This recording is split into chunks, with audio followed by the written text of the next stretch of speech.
and the dog background. Hey guys, we're here with the Holy Macro Show. Shop's with me today. Got a lot to talk to you guys about. Basically, the dollar, interest rates, what's going on with commodities, will it keep going? And most importantly, what you guys probably want to hear about, the Gold Explorers. Sorry about the dogs, part of the brand. You guys are just going to have to hear that probably 99% of the time at some point during the show. So, Kashop, let's talk about first, just give an overview. What's on your mind? What are we looking at in the markets lately? We are seeing a melt up, and we are seeing a melt up, one commodity after the other. So one day it's platinum, then it's palladium, then it's tariffs and copper, and the next day it's rare earths, and it just keeps rotating. And then silver's kind of always there in the background, and gold, of course, has just been going bonkers. Right now, it's in the middle of a 2 month consolidation. So seasonality wise, this is the period where gold doesn't do so well, and the seasonality improves at the end of this month and starting next month. So it's just like the commodities are all playing musical chess. Almost all of them get a seat at the table, the chair, and one or the other is just standing and watching, and then it's their turn again, and it just keeps going like round and round and round. And all of this is fueled by one big reason, which is geopolitics. So the big reason all this is happening is what's happening to the dollar index. And why the dollar index is doing what it's doing is partly its mean reversion, because US has had a decade of outperformance versus most parts of the world. So it's really unreasonable to expect that this can continue forever. So there's mean reversion. And the other part of what's happening is all these tariff shocks and the supply chain reroutings. And once the spotlight comes onto commodities and people start looking at the supply and deficit. So platinum has had a supply deficit for more than a decade. It did not matter to the price. Silver, I think, has had a permanent supply deficit. So it's only because of recycling, giving up that marginal supply, that silver's managed to stay this low for so long. Otherwise, it should have been over $50 long, long ago. And copper, so many copper mines have shut down. So 2023, we had Cobre Panama, which is the big mine in Panama, which got shut down due to protests. And then you had the Ivanhoe mine in the DRC. They got hit by earthquakes, and so they had to kind of lower their production. And then last year, you had this big problem with Freeport at their biggest mine in Indonesia. So they were not able to export their concentrate out, and they had a problem with the smelter. So what's happening was the copper ore was getting mined, but it wasn't getting processed. And if it's not getting processed, then you don't get your copper. So we had that issue. And then we have this whole switch from LME, which is the London warehouses, to the US.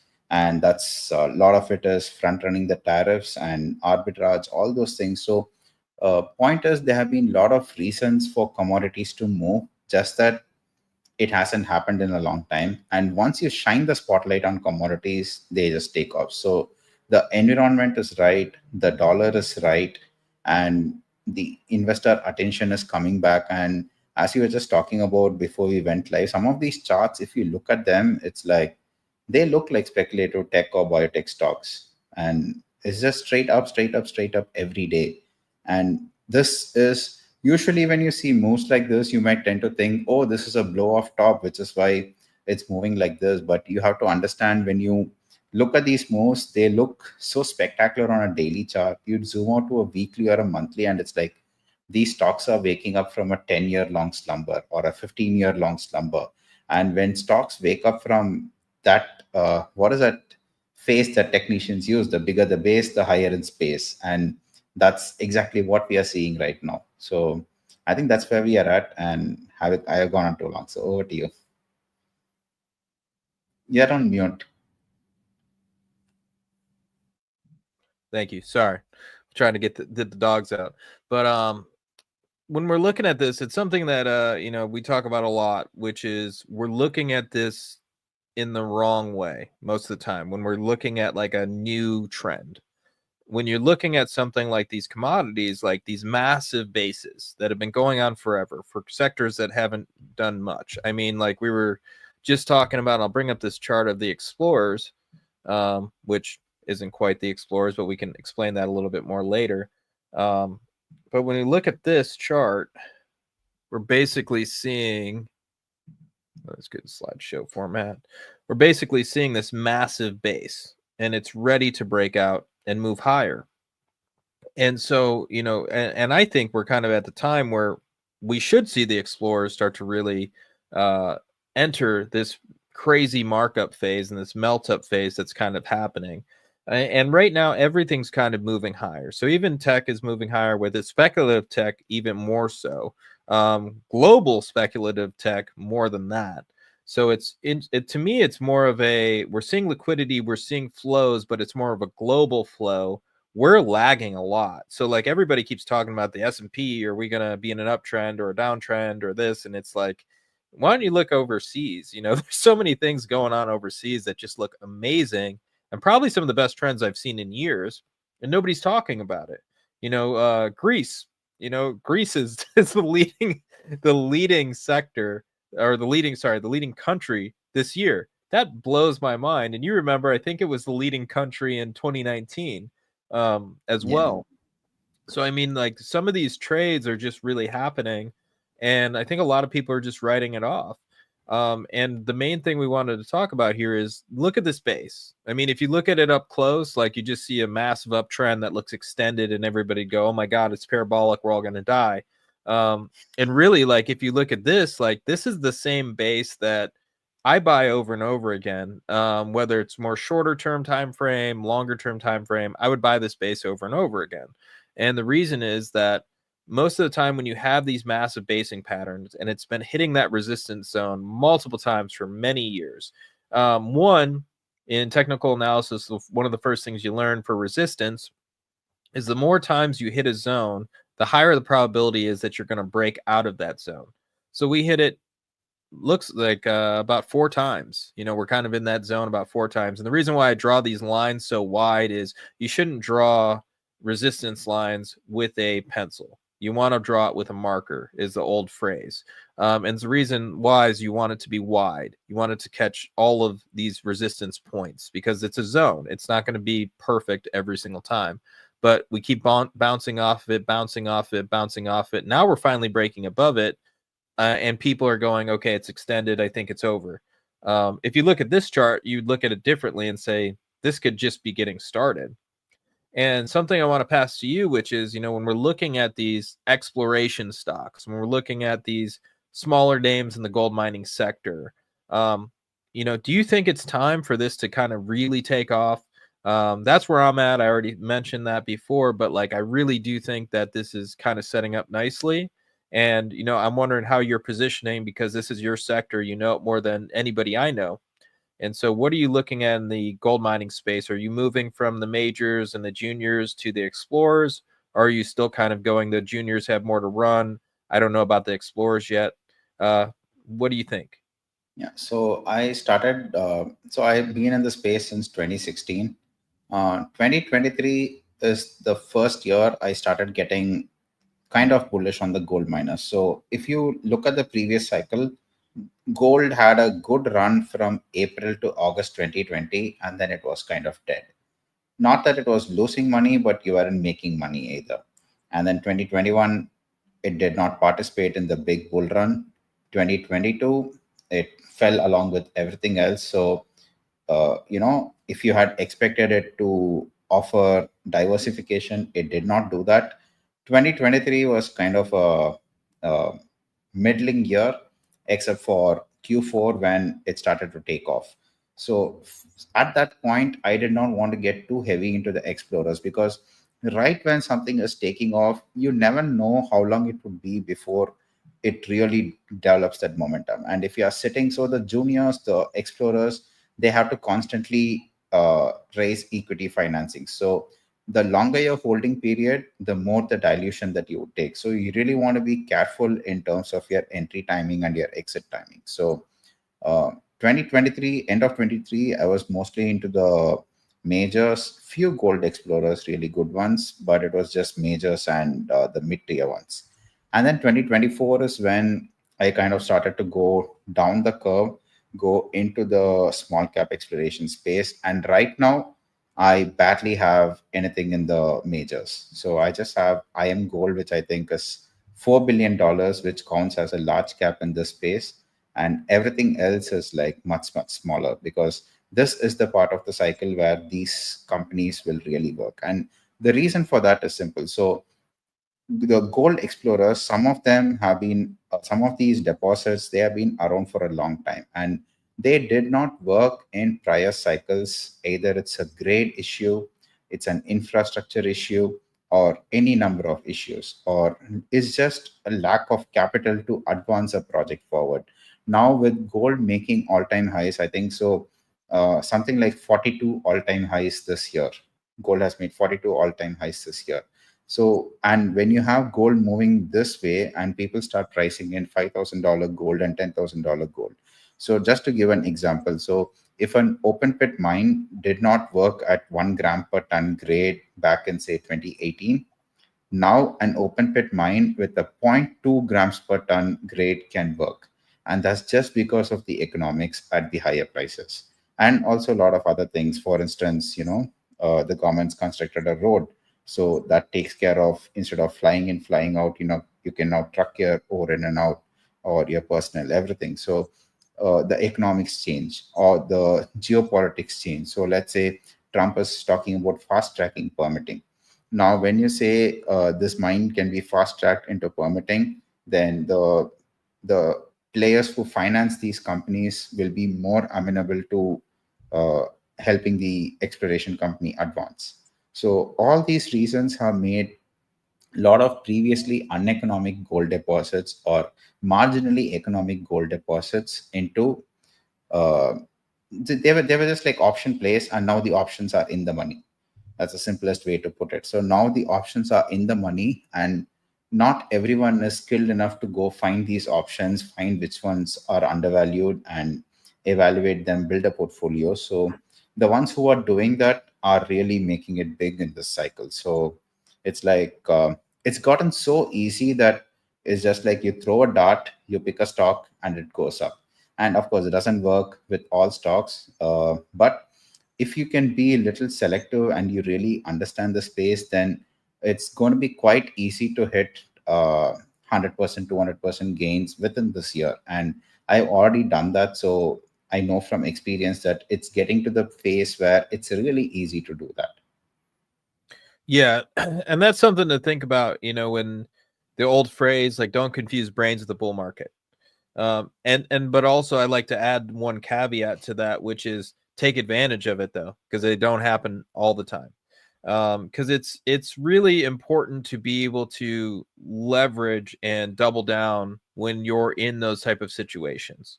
And I'm not saying like go against your strategy or whatever. I'm saying be patient. Sit on your hands. You see this phase. We're looking at this chart, and it's if you're in Gold Explorers, basically from 2023, like we're talking about, you have this huge move, and then you also see like if you look at a daily, like Kashop mentioned at the beginning of the show, you would think this is parabolic. This could break, and really like something to always keep in mind, because somebody mentioned this on a show yesterday I was on, which is when you're looking at charts and you say this is extended or this is overbought, like you don't know that. Like that's the thing about trading. Like you have no idea what extended really means, especially in the commodity space.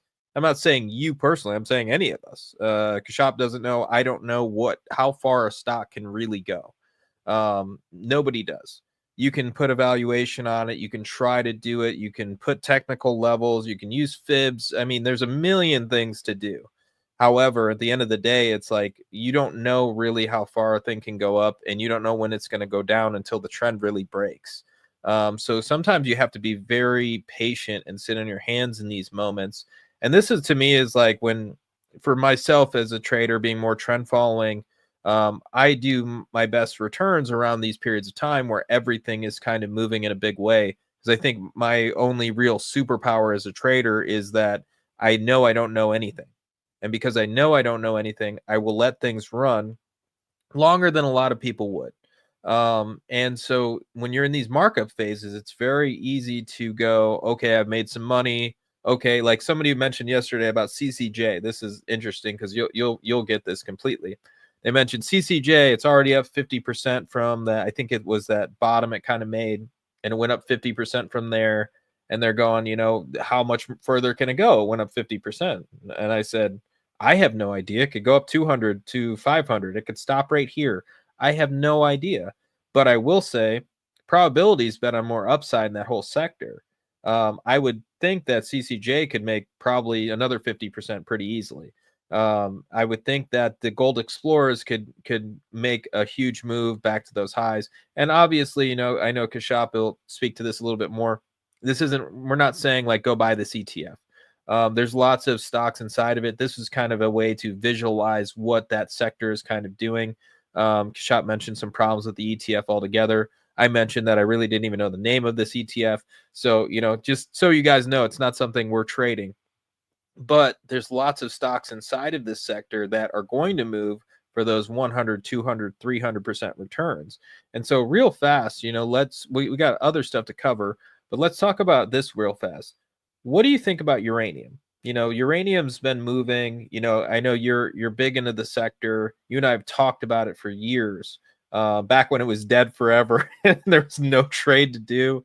And then, I remember what was it, it'd be 2020 or 21. It was 21. You mentioned like, hey, the sector is going to move again. It started to move again. So, fundamentally, what are you seeing in the uranium sector? Do you think this thing has legs? Like CCJ's at new highs. If you look at it on a monthly chart, it's like a massive base ready to break out. So what are you thinking about uranium?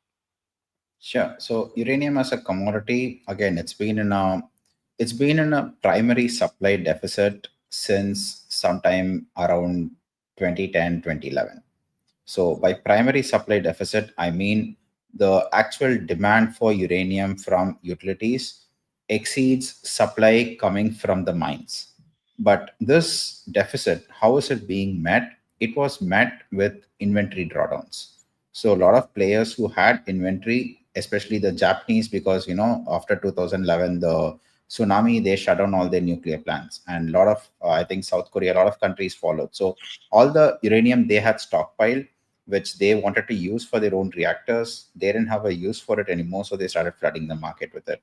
So which is why by around 2015 uranium bottomed at something like $16 a pound.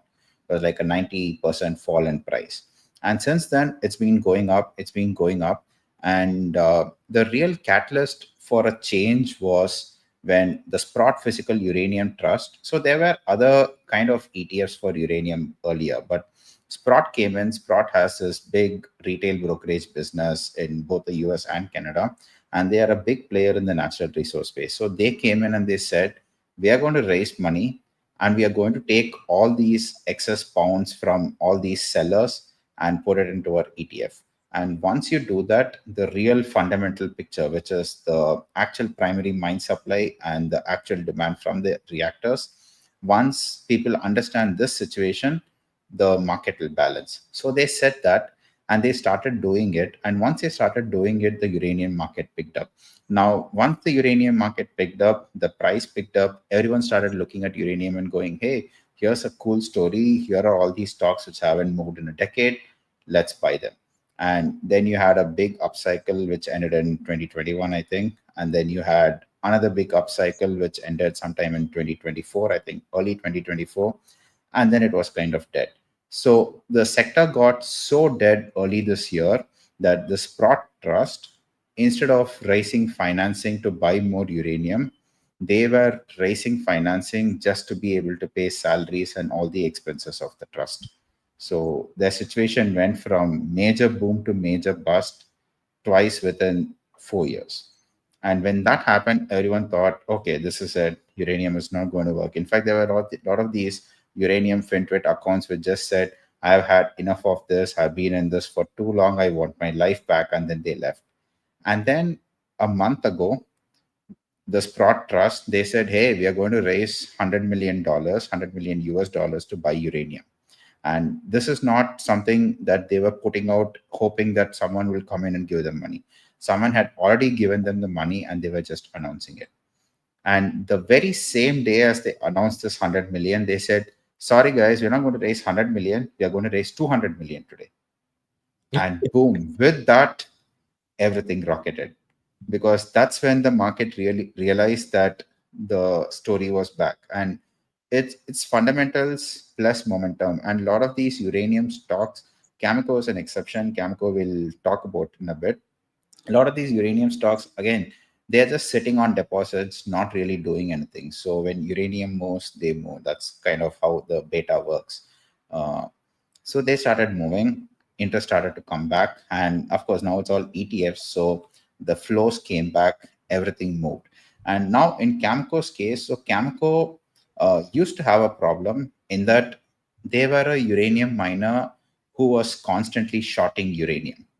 Now, this doesn't make sense for us as traders, but for them, management, somehow it made sense. So what they would do is they would forward sell their uranium at extremely low prices, because they decided it was good to have those kind of contracts out in the market. And why they did that, no one knows, but that was their strategy. And then slowly that started to change. And what they did was they acquired a company called Westinghouse. So Westinghouse, like GE and Siemens, they built these reactors.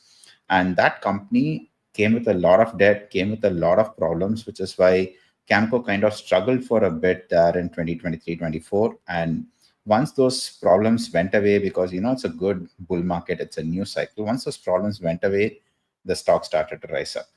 And now we are in the early stages of Cameco going from a full-blown mining company to a full cycle uranium company. So in a move like this, the only other analog you can have for Cameco is a company called Centrus Energy. I think it's up like 10x or something from its 2020 lows. Just gone straight up because everyone liked the production story, not just the mining story. So uh, I think Cameco has a good lot of legs to run. So I've been very critical of Cameco and their hedge book.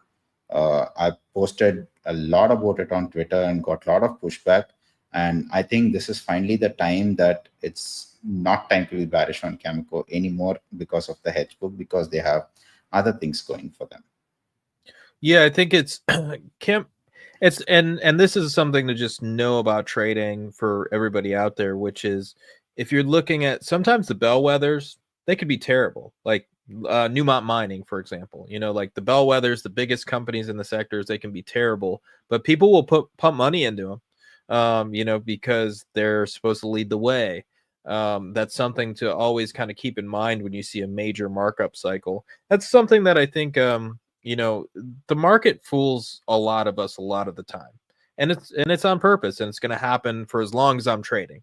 There will always be a situation where I will go, this doesn't make sense. The best example I think I have of that is 2023. Basically, we're sitting there where if you were trading around that time, we were in a pretty nasty, close to a recession in the United States. There was massive inflation everywhere. There was no reason to think like the stock market was just going to bottom out and start to move up like crazy. And then basically you look at 2023 and you see technology breaks out of a massive base that it had, and it was, basically hammered for a while. And you get, for me, I get a buy signal that goes, okay, you got to get long technology. And, at that point, like my signals come to my phone. I want to throw my phone at the wall because I'm just like, are you serious? But I'm as a trader, like I'm going to put on the trade and take the signal like a good trader.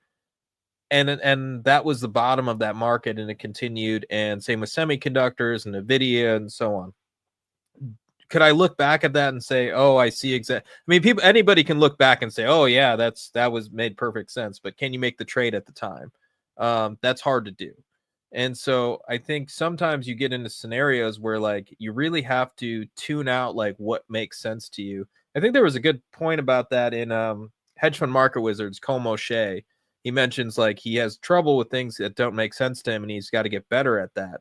And that's something that like I really do think like, a lot of people will take that and go, what does that even mean? To me, it means if you're looking at a situation and a stock that like NVIDIA, for example. I have no idea how NVIDIA made it to where it made it, and it's still going up, I think. I have no idea how this happens. However, it did happen. Now, sure, I could say, well, the technology, well, this, well, where we're moving in the world and AI and so on. Sure, I can make those points, but if you look at a company basically for revenues and earnings and price ratios, and then look at it, all these things, like it's not going to make sense to you at times. But I think this is where fundamentals come into play a lot, which is if you're looking for something with value, and you're looking at it like when it's beaten down, you're looking for these first movers. This is the time where like 2020, that would be a time where Kashop's going to message me and say, okay, Cameco looks good for these reasons. And we like the uranium sector for these reasons.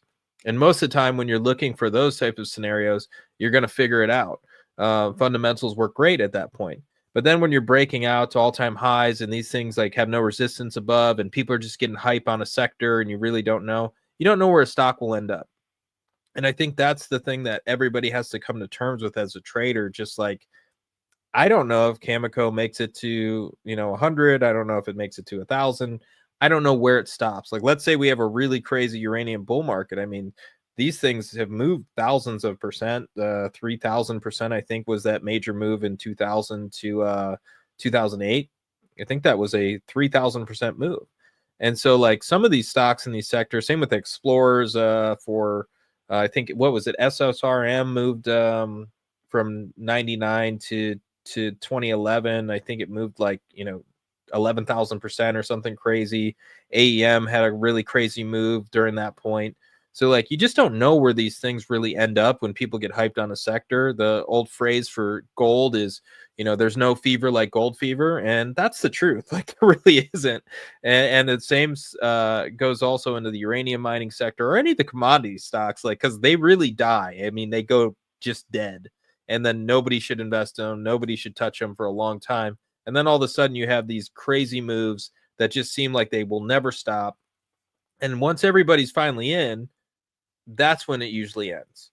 And I think Kashop, we could talk about this a little bit more, which is like, the mania that we're seeing in gold, like, isn't there yet. Like, we're not seeing any sort of mania in gold. Like, we're not seeing like 401ks are now, 10% gold or something. So, what are you seeing sentiment wise in this sector? Because we'll go back to gold. So what are you seeing sentiment wise in the gold sector? Sentiment wise, it's 2 months of consolidation. So everyone's given up on gold already.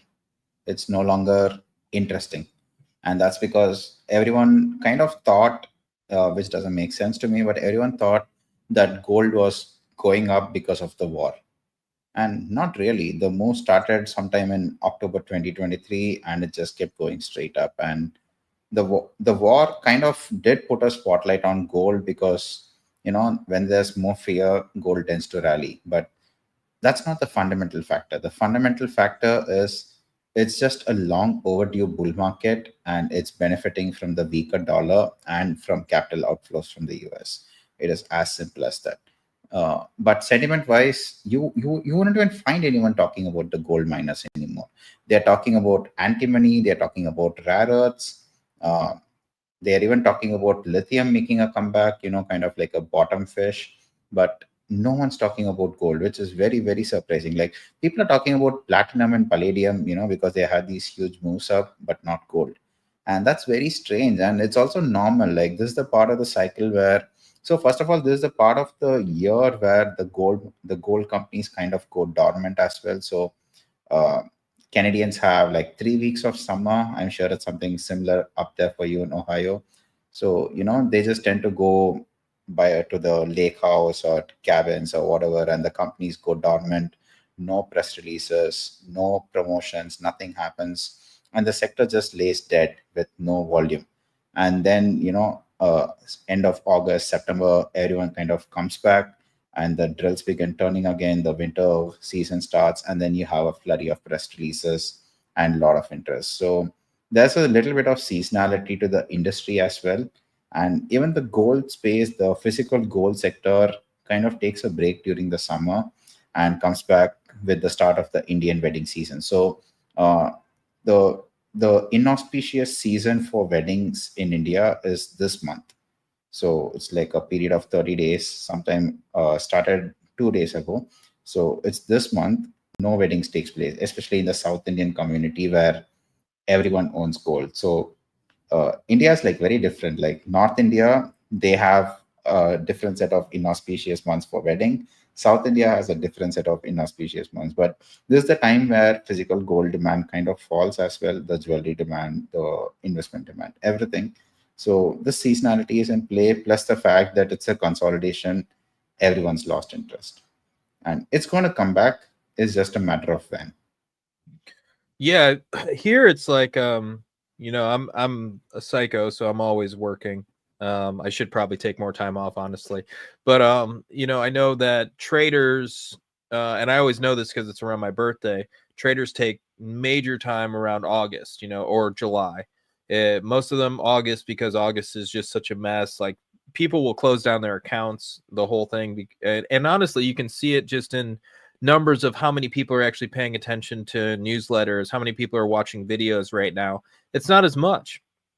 And honestly, like this is the type of time where you want to be paying a little bit more attention, because in August and end of July into September, like this is where the market gets crazy. Volatility can happen, and both ways. Once again, like understanding volatility isn't to just understand like volatility only works when the market's going down. Volatility works both ways. You can have melt up periods where I think in the summer sometimes you get these crazy rallies, and a lot of people don't know why. And the reason why is very simple. You get very low volume. So when you have low volume, like people always go, "Oh my God, there's low volume on this with the markets crashing," and so it's just gapping and crashing over and over again, and they don't realize like the same works to the upside. People are buying, and maybe there's not enough buyers. Maybe the spreads are getting wider and wider. This happens, and then you get these major moves to the upside that happen in some of these markets. Think about a very small market like cocoa. If you look at cocoa, like what happened when cocoa was in an uptrend? Well, that was a melt up, high volatility situation that was driven by low volume. So when you have very little open interest, you have very little people trading it, you get these major moves. Now, once again, it makes it awesome to trade the commodities market, but also if you don't understand your risk, if you don't understand the leverage, if you're not using risk management, you can blow up pretty easily. So I think that's also part of the reason why we're seeing this major move right now. There's not a ton of people in the market. Obviously retail traders are interested and they'll go on trips and be on their phone the whole time anyway, so it doesn't really matter. But if we're talking about the big institutions, some of those guys are taking breaks right now. So they come back at some point, or they're just letting positions run, and then they come back at some point, and things could change a little bit coming into September. And that's the time where you see a lot of people always look at October, like October is the worst for stocks, like get out of the market in October. September is the worst for stocks. September is when you have a lot of these drawdowns. Sure, you have early October crashes that could be driven by a bunch of things. We can get into all types of interplanetary human behavior, all types of crazy stuff that actually happens around that time to make a lot of that happen. But at the same time, it's just October ends up being the part where the market is bottoming and we start to see shifts into different sectors like small caps and so on. September is that point where you start to see the drawdown beginning. So you got to pay attention to a lot of this stuff. And I know it's like I'm talking probably the most boring language to most people out there, but I think market structure is honestly one of the most important things you need to learn about trading, like understanding what a quad witch is, understanding when you have something like natural gas. What's very interesting, if you look at a seasonal model of natural gas, you'll see that at the end of every single month, you see these spikes or drawdowns over and over and over again. Why do you see that? Most of the time it's a drawdown. Why do you see that drawdown? Well, they're rolling a contract. Well, ETFs roll contracts. Well, traders have to roll contracts. And all these things happen at the same time. So you see these drawdowns in natural gas at the same time. So I'm more saying, look at the market structure, understand that, understand the leverage you're using, and understand what month you're in. I'm not saying seasonals are the best thing to use as a trader and you're going to make all the money in the world. I think that's completely false. I think that understanding seasonality will help you to understand what the market's doing at certain times. And that's it. Sometimes it's, people will look at October and go, okay, well, that's always a bad month. Seasonals will tell you that it's always not. Understanding that you don't have to just be like in fear, every summer because of the sell in May and go away caveat. So market structure is really important. I could talk about it forever, but I'll let you guys go with that one.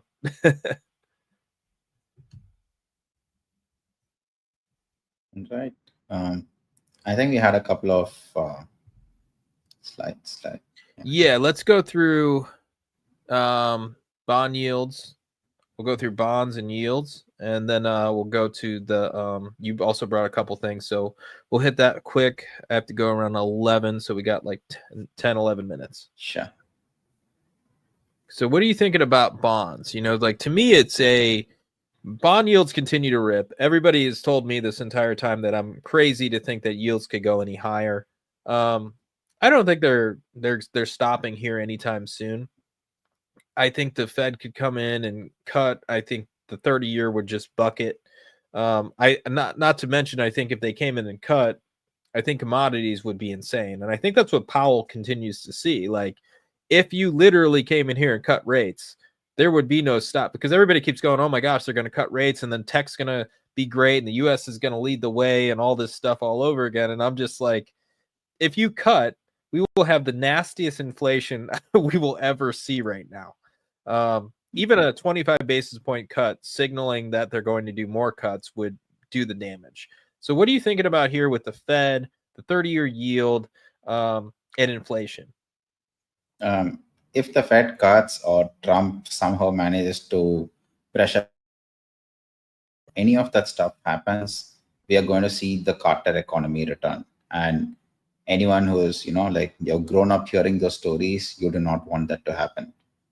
And that was the period. So I think that was the only time in US history where the US Treasury was forced to issue debt in foreign currencies because no one wanted the dollar. That was the era when the term bond vigilantes used to command more respect than Fed governor. People wouldn't listen to Fed governor speeches. Like nowadays, you have someone or the other from the Fed on the speaking circuit every single day. There's some news and this and that. At that point, it was the bond vigilantes.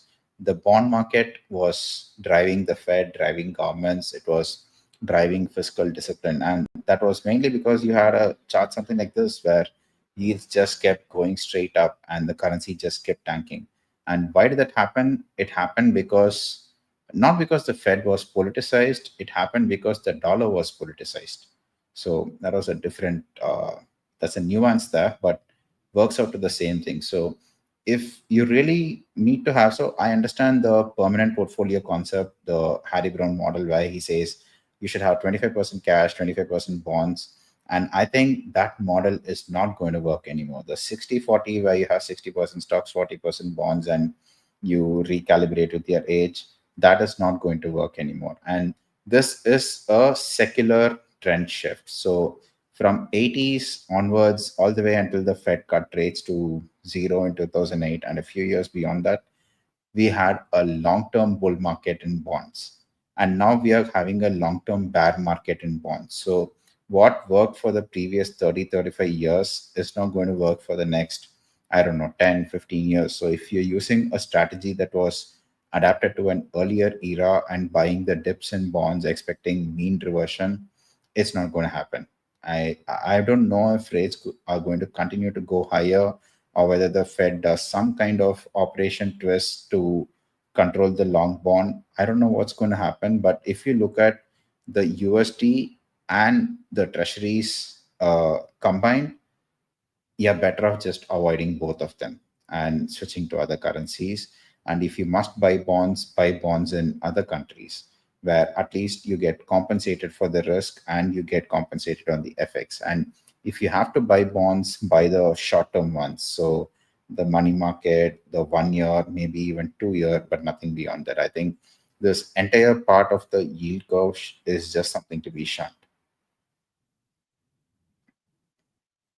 Yeah, I completely agree with that. I think it's I think we've been in an upcycle for yields since 2020. I've been very adamant about that. I've talked about that.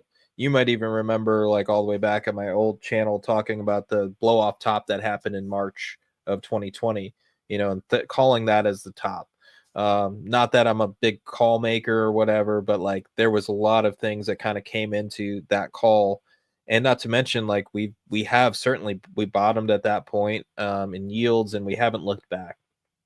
And if you look at the long cycle of bond yields, like go back to for you guys who are historians and technicians, go all the way back to the 30s. Look at what happened to bond yields. Look how many years they moved up after World War II, basically.